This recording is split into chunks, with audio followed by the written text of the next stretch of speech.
Political Power Panel is here. National Review reporter Kat Timpf, Democratic strategist Harlan Hill, and Government Gone Wild author Kristin Tate.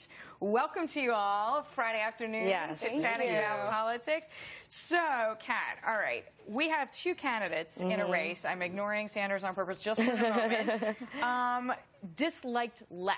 This is now the contest. What is your take? That's insane. I think that Hillary is surprised that he's doing as well as he is. I think what's happening to her right now is what happened to the Republican Party. Oh, it's just Trump. It'll be easy. Oh, he'll say these crazy things. He said this, and it's not only do people not care in terms of liking him less, they actually like him more. He'll go up in polls after he says these crazy things.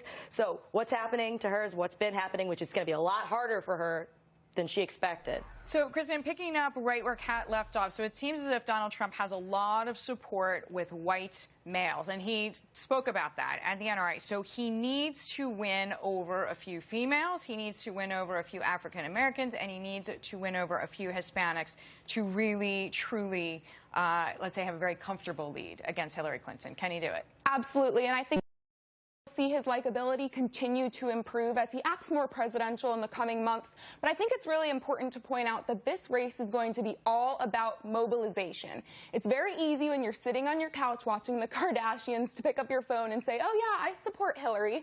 But a lot of these Hillary supporters probably won't actually go out there and vote. The polls don't measure mobilization. And, you know, Donald Trump supporters, they are chomping at the bit to get out there and vote. That's they won't change. They can't we wait to actually vote for speak Trump. with a lot of people from Hollywood who say, you know, we have friends who will never say it out loud, but to your point, when they go to the voting booth, they're going to vote for Trump.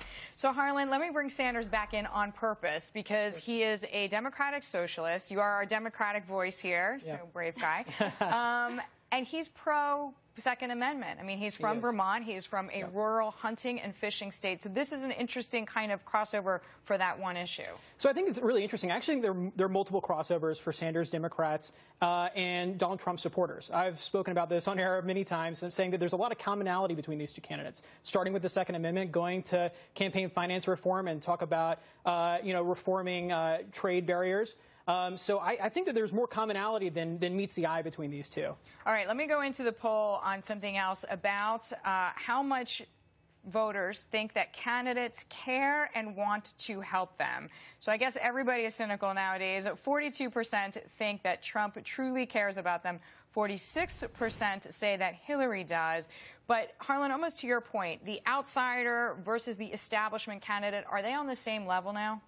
I think that it's really interesting. I saw something very telling in the Fox News poll, which is that overwhelmingly voters on both sides of the aisle do not trust Hillary Clinton on the economy.